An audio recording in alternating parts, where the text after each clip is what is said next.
Good morning students. Class 9th subject science और lesson है 3rd। इसका एक भाग अपने पहले कर चुके हैं और इसका आगे का जो भाग है वो अपने इस वीडियो में करेंगे। तो देखो अपने को क्या दिया है। अपने पढ़ रहे थे डाल्टन के बारे में कि डाल्टन ने परमाणु का सिद्धांत दिया था। उसका जन्म 1766 में इंग्लैंड के कुचलाहा परिवार में हुआ था।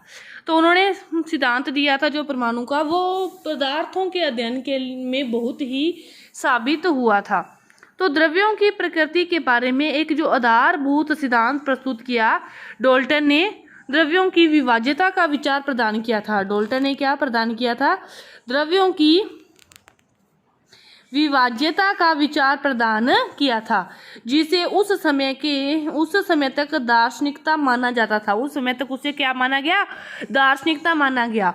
ग्रीक दार्शनिकों के द्वारा फिर द्रव्यों के सूक्ष्मतम अविभाज्य कण, जिसे परमाणु नाम दिया, उसे डाल्टन ने भी क्या किया था? परमाणु नाम ही दिया था। डाल्टन ने उसको पहले ही परमाणु नाम दे दिया था, लेकिन बाद में जब ग्रीक दार्शनिकों ने द्रव्यों के सूक्ष्मतम अविभाज्य कण को परमाणु नाम दिया, तो डाल्टन का यह जो सिद्धांत था वो रासायनिक संयोजन के नियमों पर आधारित था। डाल्टन ने जो सिद्धांत दिया वो रासायनिक संयोजन के जो नियम थे उन पर क्या था? आधारित था। डाल्टन के परमाणु सिद्धांत ने द्रव्यमान के संरक्षण के नियम एवं निश्चित अनुपात के नियम की युक्ति संगत व्याख्या की। डाल्टन ने क्या किया? डाल्टन के परमाणु सिद्धांत ने द्रव्यमान के संरक्षण के नियम एवं निश्चित अनुपात के नियम की युक्ति संगत व्याख्या की। डाल्टन के जो परमाणु सिद्धांत के अनुसार सभी जो द्रव्य हैं, चाहे तत्व हों, तो डाल्टन ने परमाणु सिद्धांत ने द्रव्यमान संरक्षण के नियम एवं निश्चित अनुपात के नियम की युक्ति संगत व्याख्या की। डाल्टन के परमाणु सिद्धांत के अनुसार सभी जो द्रव्य हैं, सभी जो पदार्थ हैं, द्रव्य किसे कहा गया है? पदार्थ को कहा गया है कि जो सभी पदार्थ हैं वो चाहे तत्व हो, यौगिक हो या मिश्रण हो, कि जो भी पदार्थ हैं वो सूक्ष्म कणों से ही बने होते हैं। कि अपनी प्रकृति में जितने भी पदार्थ पाए जाते हैं सभी क्या हैं? सूक्ष्म कणों से मिलकर बने हैं, जिन्हें और आगे विभाजित नहीं किया जा सकता। तो उसे क्या कहते हैं? परमाणु कहते हैं। उन्हें क्या कहते हैं? परमाणु कहते हैं। और डाल्टन के सिद्धांत की विवेचना निम्न प्रकार से कर सकते हैं कि डाल्टन के परमाणु सिद्धांत के अनुसार सभी द्रव्य पदार्थ हैं, वो चाहे तत्व हो, यौगिक हो या मिश्रण हो, वो क्या है? सूक्ष्म कणों से ही बने होते हैं। और उन सूक्ष्म कणों को क्या नाम दिया है? परमाणु नाम दिया है। और डाल्टन के परमाणु सिद्धांत की जो विवेचना है वो अपने निम्न प्रकार से समझ सकते हैं। देखो डाल्टन का परमाणु सिद्धांत, पहला पॉइंट क्या दे रखा है कि जो सभी द्रव्य हैं वो परमाणुओं से निर्मित होते हैं। सभी द्रव्य परमाणुओं से निर्मित होते हैं, जो कि रासायनिक अभिक्रिया में भाग लेते हैं। जो सभी द्रव्य हैं परमाणुओं से निर्मित होते हैं और रासायनिक अभिक्रिया में क्या करते हैं? भाग लेते हैं।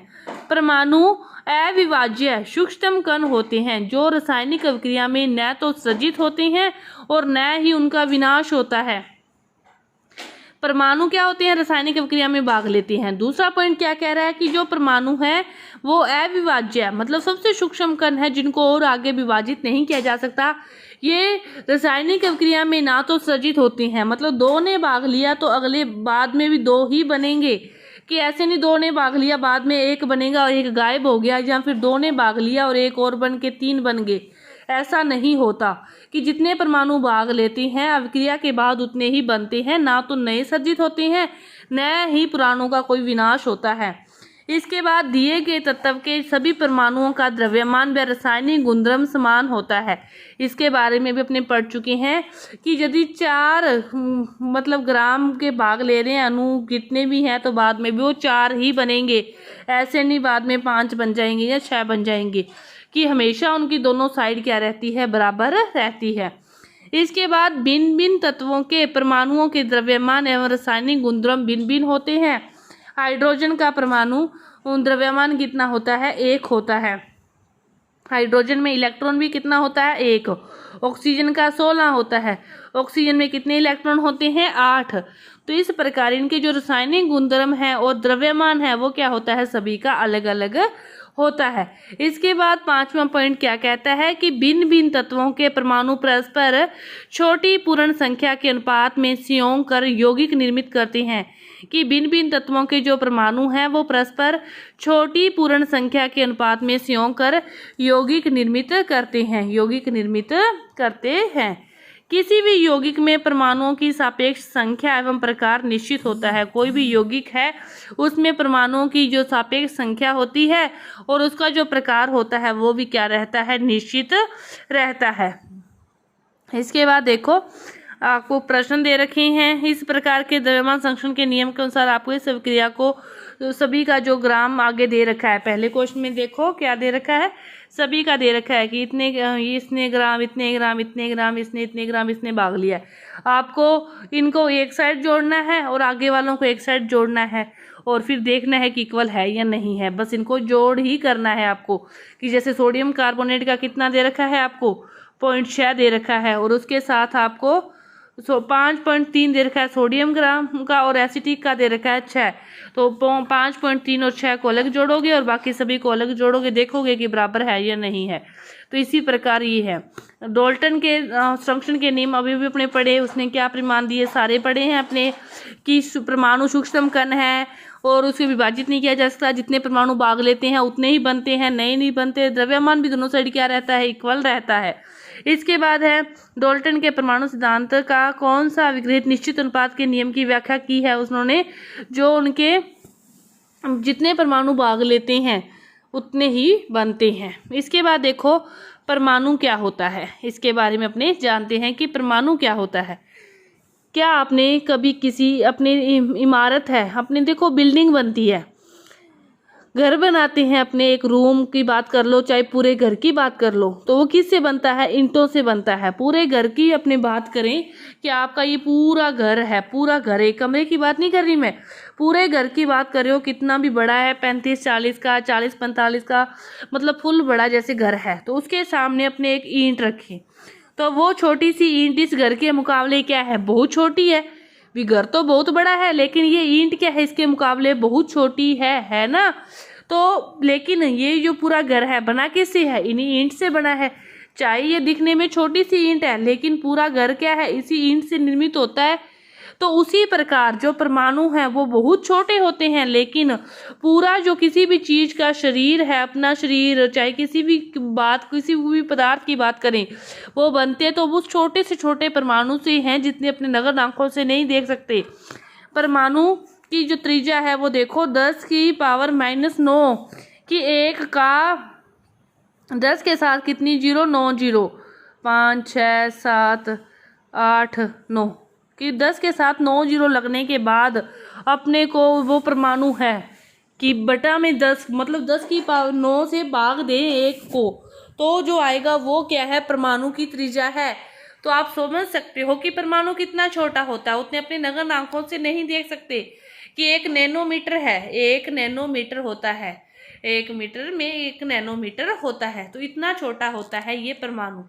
कि परमाणु क्या है, अपने संरचनात्मक इकाई, रचनात्मक इकाई तो परमाणु ही है कि जो रचना हुई है किसी भी पदार्थ की वो किससे हुई है, परमाणु से हुई है, लेकिन अपने उसको देख नहीं सकते। ये किसी भी वस्तु जिसकी हम कल्पना या तुलना कर सकते हैं से भी छोटा हो सकते हैं, से भी छोटा होते हैं। कल्पना परमाणु को जब अपने एक के ऊपर एक चट्टे के रूप में रखें तो एक बड़ी कठिनाई से कागज की एक शीट जितनी मोटी परत बन पाएगी। कि इतने परमाणु इतने छोटे हैं कि एक के ऊपर एक रखते जाएं तो बहुत ही कठिनाई से, जो कागज होता है ना, एक पेज होता है, पेज की मोटाई कितनी होती है, एक सिंगल पेज की, बहुत सारे परमाणु एक के ऊपर एक के ऊपर एक ऐसे रखने पर उसकी तब जाके उसकी जो मोटाई है ना वो उस कागज की जो जितनी बन सकती है इतनी छोटी होती है। ये है अपने मतलब उसकी त्रिज्या परमाणु की 10 की पावर -9 मीटर आगे दे रखी है। हाइड्रोजन परमाणु की 10 की -10, जल अणु की 10 की -9, हीमोग्लोबिन की 10 की -8 और रेत कण की 10 की -4, चींटी की 10 की -3 और सेब की कितनी है 10 की -1 इसकी त्रिज्या होती है। इससे आप तुलना कर सकते हो। ठीक है, जब परमाणु का आकार इतना सूक्ष्म है कि हम इसे नगण्य मान सकते हैं कि 10 की घात क्या है -9 है परमाणु का, नॉर्मल जो परमाणु है उसका द्रव्यमान ये माना गया है, उसका आकार है, उसकी त्रिज्या, तो हम इसे क्या मान सकते हैं, फिर नगण्य मान सकते हैं। तो हम इसके बारे में क्यों सोचें? हम इसके बारे में इसलिए सोचते हैं क्योंकि हमारा जो पूरा विश्व ही परमाणुओं से बना है, कि अपने इसको नगण्य मानकर छोड़ नहीं सकते, क्योंकि जो हर चीज है वो किससे बनी है? परमाणुओं से बनी है। जो पूरा विश्व है वो किससे बना है? परमाणुओं से ही बना है। चाहे हम उसे देख सकें चाहे ना देख सकें, लेकिन ये फिर भी हर जगह विद्यमान है। हमारे प्रत्येक क्रियाकलापों पर ही इसका प्रभाव पड़ता है। अब हम आधुनिक तकनीकों की सहायता से तत्वों की सतहों के आवर्धित प्रतिबिंबों को दिखा सकते हैं, जिनमें उपस्थित परमाणु स्पष्ट दिखाई देते हैं। अब बहुत सारी तकनीकें चल पड़ी है आवर्धित प्रतिबिंबों को देखने के लिए, उसको मतलब छोटी चीज को बड़ा करके देखने के लिए। तो उससे अपने इनको जहां पर इनकी उपस्थिति है वहां पर परमाणु को अपने स्पष्ट रूप से देख सकते हैं, या हमें वो दिखाई देता है। ये देखो सिलिकॉन की सतह पर प्रतिबिंब बना हुआ है, तो ये क्या है?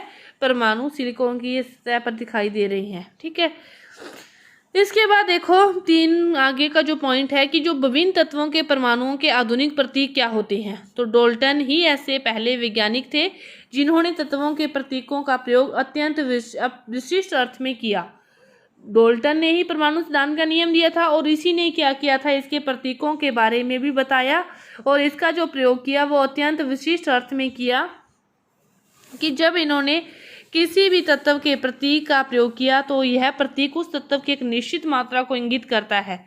और इन्होंने प्रतीक को दर्शाने के लिए, जैसे यह जो प्रतीक है वो तत्व के एक परमाणु को प्रदर्शित करता है।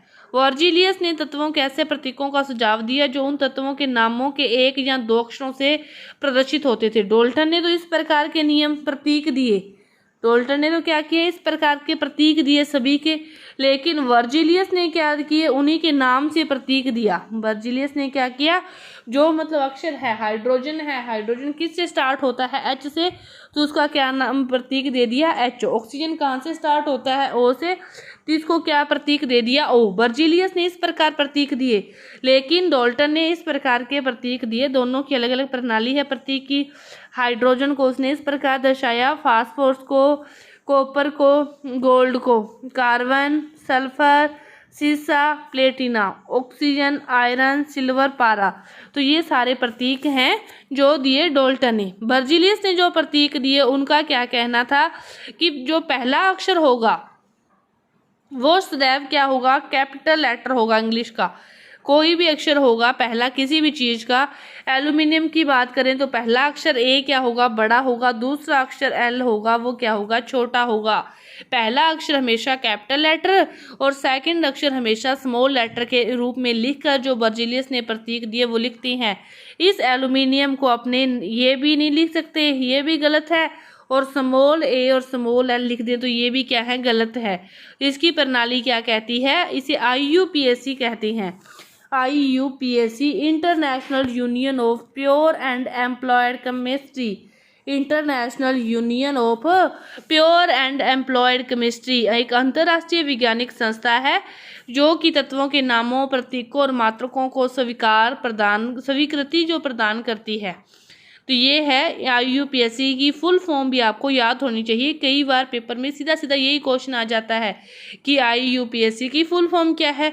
International union of pure and employed chemistry. तो ये इसके लिखने का जो तरीका था कि पहला अक्षर हमेशा क्या होगा? कैपिटल, और दूसरा अक्षर क्या होगा? स्मॉल लेटर का होगा। हाइड्रोजन को एक एच से, एल्यूमिनियम को क्या लिखते हैं? एक कैपिटल एल और एक स्मॉल एल।